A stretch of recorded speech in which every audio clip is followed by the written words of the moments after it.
Welcome my YouTube channel Kanhaiya classes. आज हम आपके सामने इंटर फिजिक्स में बहुत ही महत्वपूर्ण प्रश्न लेकर आया हूं। पतले लेंस के लिए अपवर्तन का सूत्र। तो दोस्तों ध्यान से चित्र में देखते हैं। माना A B C D lens के दो पृष्ठ हैं। माना A B C D lens के दो पृष्ठ हैं। पहले पृष्ठ ए बी की वक्रता त्रिज्या R1 है और दूसरे पृष्ठ सी डी की वक्रता त्रिज्या R2 है। पहले पृष्ठ ए बी के लिए वस्तु मुख्य अक्ष O पर है तो इसका प्रतिबिंब I1 पर बनता है। दूसरे पृष्ठ सी डी के लिए वस्तु I1 पर होगी तो इसका प्रतिबिंब I पर बनता है। तो दोस्तों फिर से ध्यान से चित्र में देखते हैं। माना A B C D lens के दो पृष्ठ हैं जिसका प्रकाशिक केंद्र O है, जिनकी वक्रता त्रिज्याएं R1 और R2 हैं। यदि पहले पृष्ठ ए बी के लिए वस्तु मुख्य अक्ष O पर है तो इसका प्रतिबिंब I1 पर बनता है और दूसरे पृष्ठ सी डी के लिए यदि वस्तु I1 पर है तो इसका प्रतिबिंब I पर बनता है। दोस्तों अब हम यही लिखते हैं।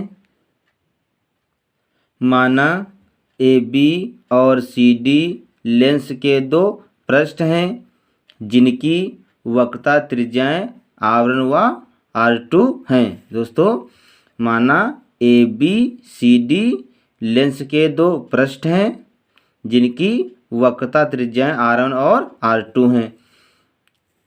अब पहले पृष्ठ ए बी के लिए लिखेंगे। यदि वस्तु मुख्य अक्ष O पर है तो उसका प्रतिबिंब I1 पर बनता है, यानी कि पहले पृष्ठ ए बी के लिए यदि वस्तु O पर है तो इसका प्रतिबिंब I1 पर बनता है। अब दूसरे पृष्ठ सी डी के लिए लिखेंगे। यदि वस्तु I1 पर है, यदि वस्तु I1 पर है तो उसका प्रतिबिंब I पर बनता है।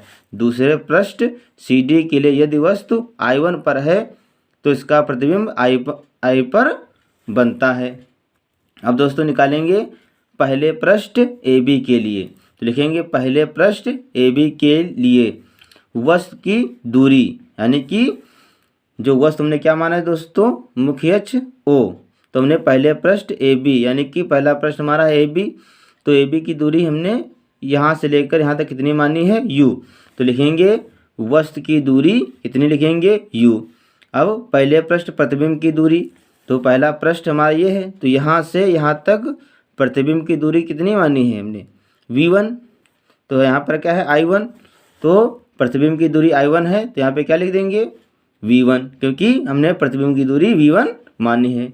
पहले पृष्ठ ए बी के लिए वक्रता त्रिज्या कितनी है R1, यानी जो पहला पृष्ठ ए बी है इसकी वक्रता त्रिज्या कितनी है R1, तो लिख देंगे हम वक्रता त्रिज्या बराबर R1। अब दोस्तों लिखेंगे अपवर्तन के सूत्र से। तो अपवर्तन का सूत्र होता है n-1 बटे R बराबर n बटे V माइनस 1 बटे U। अब जो मान है दोस्तों अपवर्तन के सूत्र में रखेंगे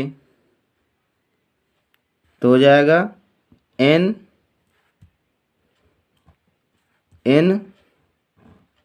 माइनस 1, R के स्थान पे क्या लिख देंगे हम R1 बराबर n है तो n V, तो V के स्थान पे लिख देंगे हम V1, यानी कि प्रतिबिंब क्या है यहाँ पर V और प्रतिबिंब की दूरी यहाँ पर क्या है V1, तो यहाँ पे लिख देंगे V1, माइनस है तो माइनस, 1 है तो 1, वस्तु क्या है U, तो यहाँ पर वस्तु की दूरी कितनी है U। इसको मानेंगे समीकरण नंबर 1।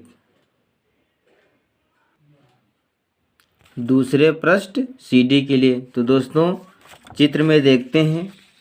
यहाँ पर दूसरे पृष्ठ सी डी के लिए यहाँ पर वस्तु कहाँ पर रखेंगे हम I1 पर।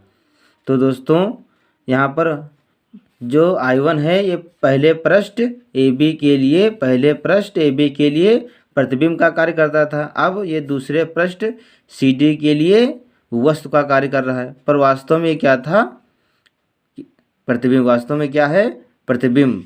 तो यहाँ पर लिखेंगे हम वस्तु की दूरी। वैसे तो वस्तु को यू से लिखते हैं, पर यहाँ पर जो दूसरा प्रश्न सी डी है, इसके लिए I1 जो है वस्तु का कार्य कर रहा है, और ये पहले प्रश्न ए बी के लिए प्रतिबिंब का कार्य करता था।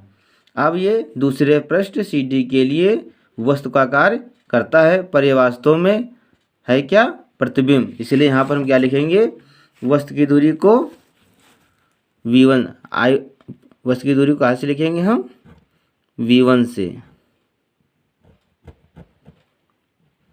V1 से। प्रतिबिंब की दूरी, तो यदि वस्तु I1 पर थी तो प्रतिबिंब कहाँ बनता था, I पर। तो दूसरे पृष्ठ के लिए प्रतिबिंब की दूरी हमने कितनी मानी है, V। तो कितनी लिखेंगे यहाँ पर हम, V। और वक्रता त्रिज्या, तो दूसरे पृष्ठ के लिए वक्रता त्रिज्या कितनी है, R2। तो कितनी लिखेंगे हम यहाँ पर, R2। तो अब लिखेंगे अपवर्तन के सूत्र से। तो अपवर्तन का सूत्र होता है n-1/r बराबर n/v-1/u। तो जो दूसरे प्रश्न सी डी के लिए मान है, ये हम अपवर्तन के सूत्र में रखेंगे। तो n है, n माइनस है तो -1 है 1, r कितना है, R2। तो r के स्थान पर लिख देंगे R2 बराबर n है तो n, v कितना दिया है, प्रतिबिंब की दूरी v है, तो v के स्थान पे v ही रखेंगे। माइनस है तो -1 है तो 1, वस्तु क्या है यहाँ पर u। तो यहाँ पर वस्तु की दूरी कितनी दी है, v1। तो जहाँ पर u है वहाँ पे क्या लिख देंगे हम, v1। अब लिखेंगे यदि n बराबर 1/n रखने पर, यानी कि जहाँ जहाँ n है वहाँ पे क्या रख देंगे हम, 1/n। तो दोस्तों ध्यान से देखते हैं, यदि n बराबर 1/n रखने पर, तो यहाँ पर n है, यहाँ पर n है तो हमने क्या लिख दिया, 1/n। माइनस है तो -1 है तो 1/r2 है तो r2 बराबर यहाँ पे n है तो कितना लिख देंगे, 1/n। तो जहाँ पे n है वहाँ पे लिख दिया 1/n/v। माइनस है तो -1/v1 तो 1/v1। अब लिखेंगे दोनों पक्षों में n से गुणा करने पर। अब क्या करेंगे, दो पक्ष हैं बायां और दायां, अब दोनों पक्षों में हम n से गुणा करेंगे। तो देखो हमने ब्रैकेट के बाहर n लिख दिया बायां पक्ष में, और ब्रैकेट के बाहर भी n लिख दिया दाएं पक्ष में। अब हम गुणा करेंगे। दोस्तों ध्यान से देखेंगे, अब यहाँ पे n है, अब n की गुणा करेंगे 1 से तो हो जाएगा n×1 n।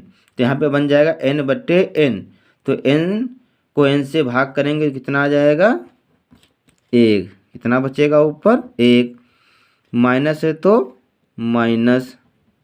अब n की गुणा करेंगे 1 से तो आ जाएगा n×n n/r2 बराबर। अब इधर गुणा करेंगे तो n की गुणा करेंगे 1 से तो हो जाएगा n×n हो जाएगा n/n।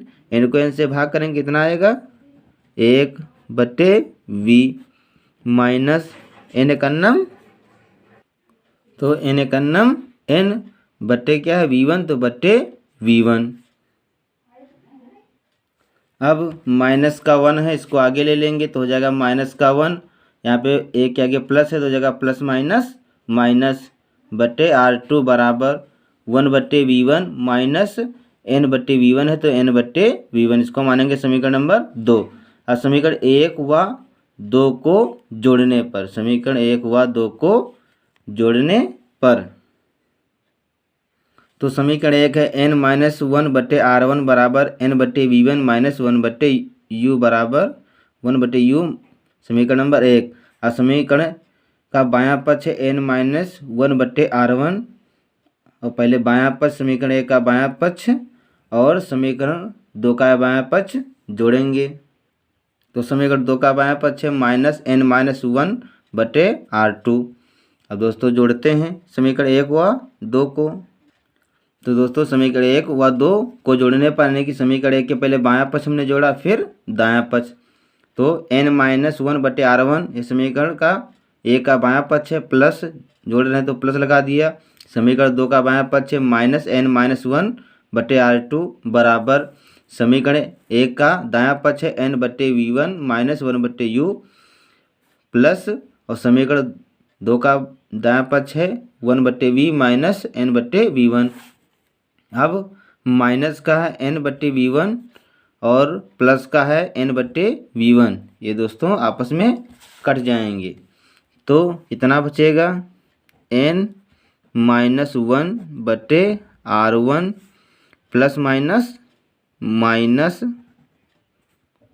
n माइनस 1/r2 बराबर, प्लस का है 1/v1 तो लिखेंगे 1/v1 माइनस 1/u। दोस्तों अब क्या करेंगे हम, n माइनस 1, अब दोस्तों क्या करेंगे, दोनों में है तो क्या करेंगे दोस्तों, हम कॉमन ले लेंगे, तो n माइनस 1 को कॉमन ले लेंगे तो क्या बचेगा 1/r1 माइनस 1/r2 बराबर 1/v माइनस 1/u। अब लेंस के सूत्र से, तो लेंस का सूत्र होता है 1/v माइनस 1/u बराबर 1/f।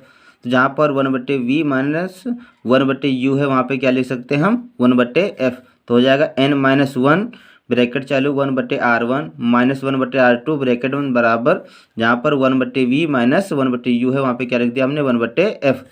अब इसको हम ऐसे भी लिख सकते हैं 1/f ब्रैकेट चालू n माइनस 1 ब्रैकेट चालू 1/r1 माइनस 1/r2। दोस्तों यही था पतले लेंस के लिए अपवर्तन का सूत्र। दोस्तों अगर हमारा वीडियो आपको अच्छा लगे तो इसे लाइक, शेयर तथा सब्सक्राइब करना ना भूलें।